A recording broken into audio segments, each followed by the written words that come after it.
Hello viewers, welcome back to my channel. In today's video, we will dive deep into one of the most important special purpose domains in SDTM, the subject element domains or the SE domain. Have you ever wondered how we track a subject's movement through different phases of a clinical trial like screening, treatment or follow-up? That's exactly what the SE domain help us to do. And understanding it is critical for accurate data traceability and regulatory compliance. By the end of this video, you will not only understand the core structure and purpose of the SE domain, but also know how it ties into related domains like the TE and TA, how it can be used in programming and analysis. We shall also discuss the most important common interview questions that can be asked for the SE domain, such as what is the purpose of SE domain? How does the SE relate to the TA and TE domain? What is the TAE, TORD and why it is important? Can SE domain have gaps or overlaps in dates?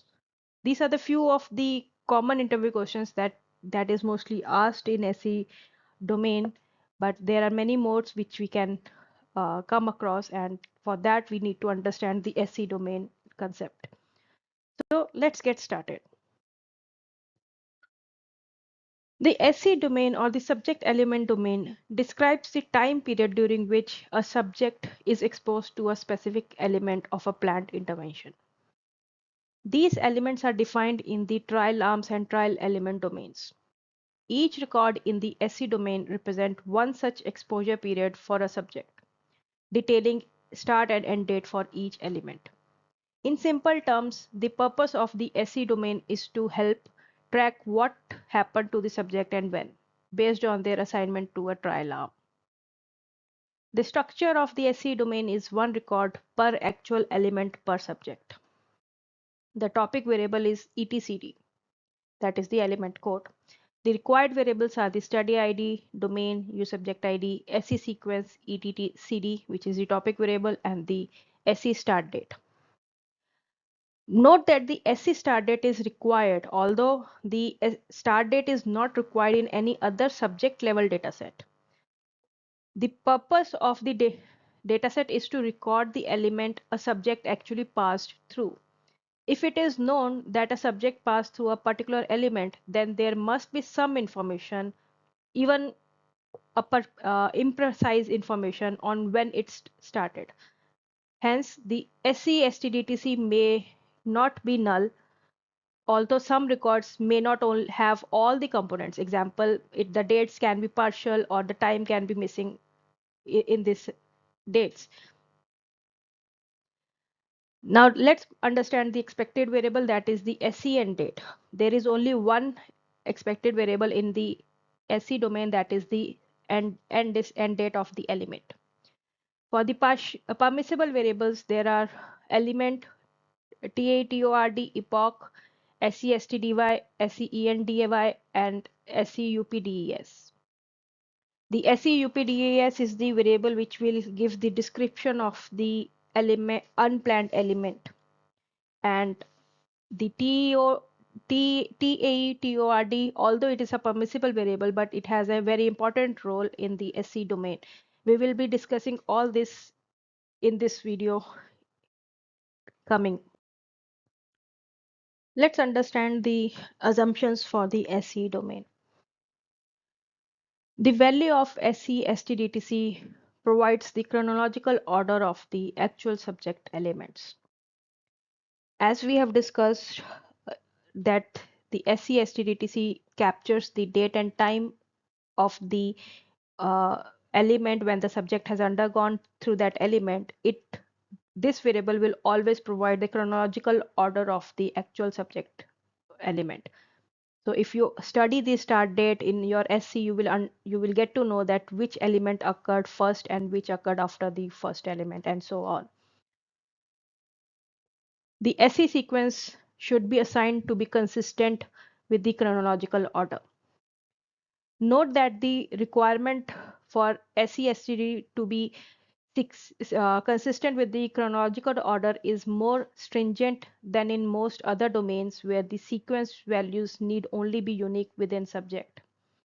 So in the SE domain, the importance of SE sequence is pretty much high, more than in any other subject level data set, because in the SE data set, the SE sequence will tell us the order in which the subject has undergone the elements for in the study, the actual order of the elements which the subject has undergone. However, if you look into the TATORD variable, it represents the planned order of an element in an arm. What does that mean is that if a subject is assigned to a particular arm, you will get to know from the trial arm dataset what is the planned order of the element the subject has to undergo when assigned to this particular arm.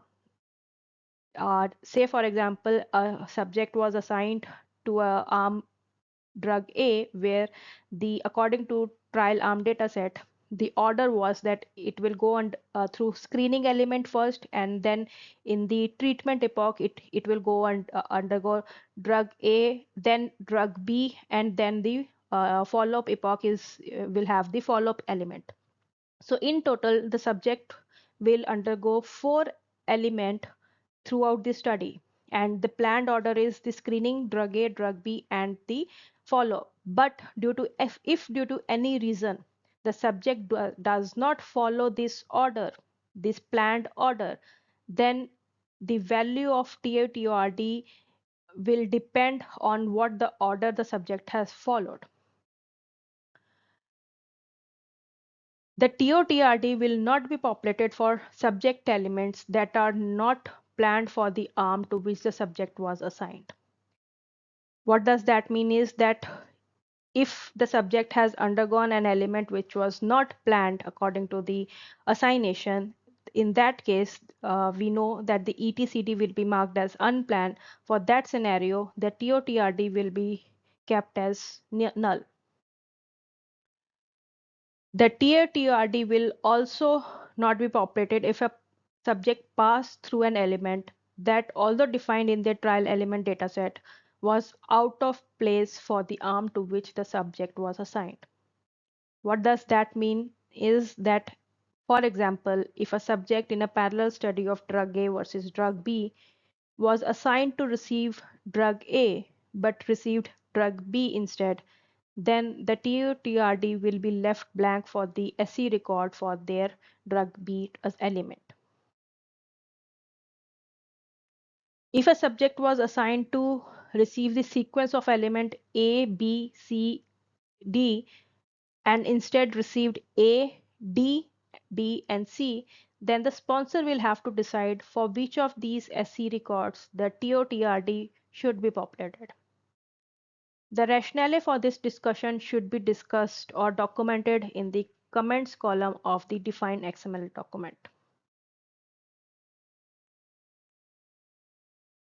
For subjects who follow the planned sequence of elements for the arm to which they were assigned, the values of epoch in the SE domain will match those associated with the element of the subject arm in the TA dataset.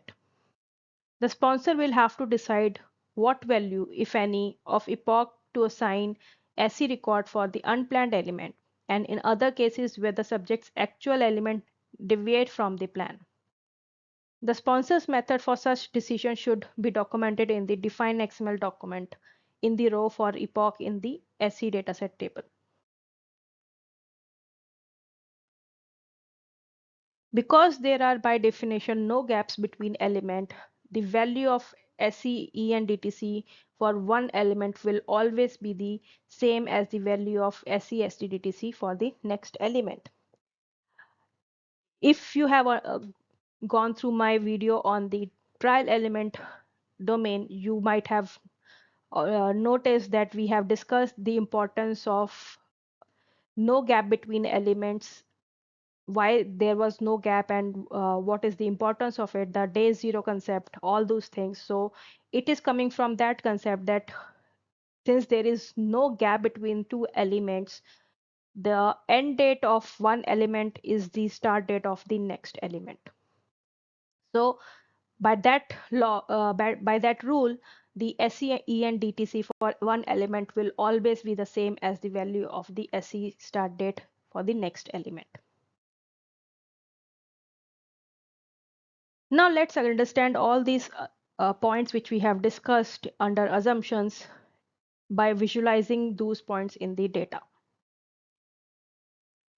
Right now I'm showing you an example of the DM dataset having the information of two subjects. One is the subject 789 and the other is 790. If you will notice that the subject 789 is assigned to an arm which is the IV and oral, whereas the 790 is assigned to an arm which is oral then IV. So what is the difference between these two arms is that one arm is in one arm, the subject will be exposed to IV drug first and then the oral drug, whereas the second subject will be assigned to oral drug first and the IV drug as second. So that was planned for these subjects. But if you will notice the act term variable, you will get to know the actual arm to which they went undergone in this study. So you will see that both of these subjects have undergone the same arm, which is the IV and then oral. That means the subject, the first subject, the 789 subject, who was planned to get the IV first and then oral, has followed the correct planned arm, but whereas the for the second subject who was assigned to who was planned to assign the oral drug first got the IV first and was proceeded with the oral drug afterwards. So let's see the impact of this in our SC dataset for these two subjects. In this example of your SC dataset, the row 1, you will see that the record for the screen element for subject 789. Note that only the date of the start of screening element was collected, whereas the end of the element, both date and time was collected. For the same subject in the second row, please note that the end date of the first element, that was the screening element, is same as the start date of the second element, which is IV. And in this case, both date and time are captured for start date as well as end date. The third record for the same subject in this scenario, only the date but not the time of the start of follow-up was collected. When we say in the third record, why we are talking about the follow-up? Because we are talking about the end date of the oral element. So the end of the oral element will be marked by the start of your follow-up element. So because of this reason, again, the start date of the oral element will be same as the the end date of the oral element will be same as the start date of the follow-up element. So the follow-up element has only the date part capture. We do not have the time part for it.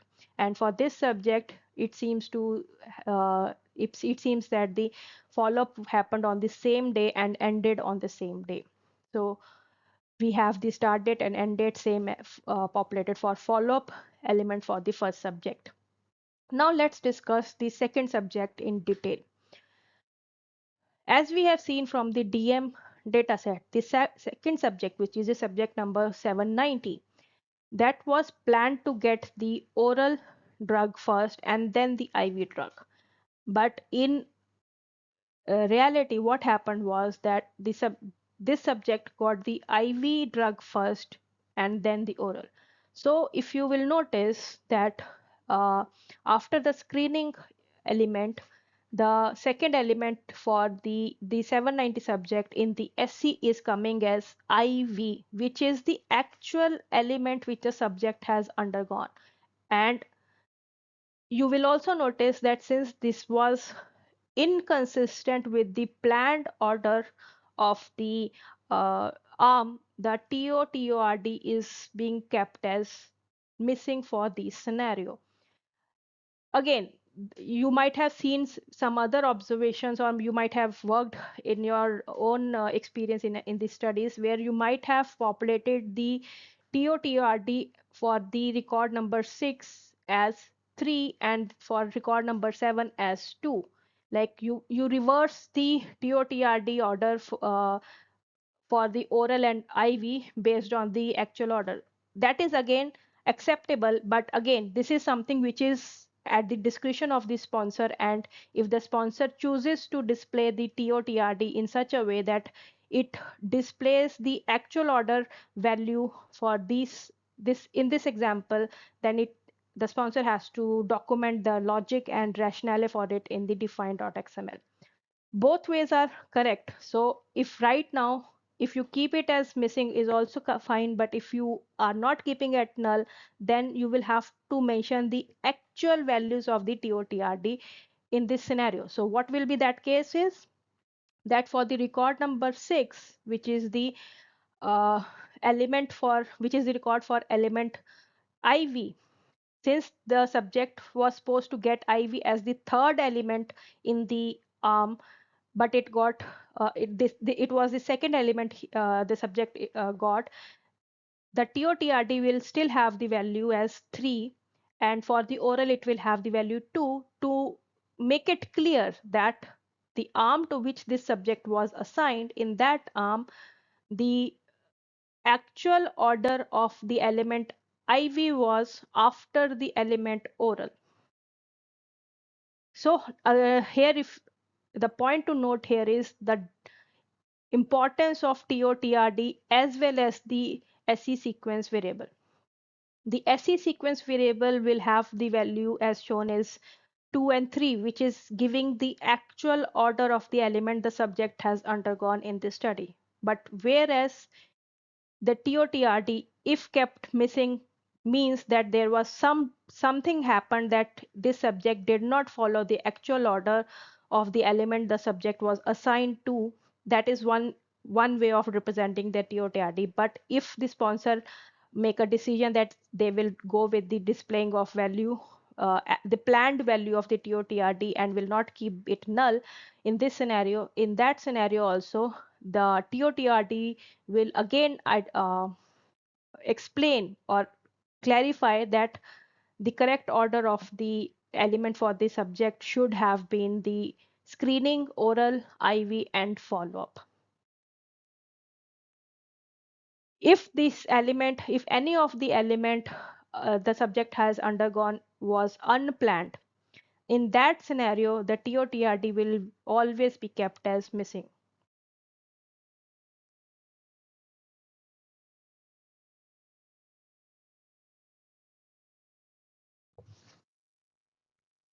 So I hope these examples have cleared the concept of the importance and the significance of the TOTRD and the sequence variable in SE, which is one of the most important interview questions being asked these days. And if you answer these questions, it gives a good impression, because this is the one of the questions with which is rarely answered correctly. That's all for today. Thanks for watching. Let me know in comments if you want me to cover any specific topic.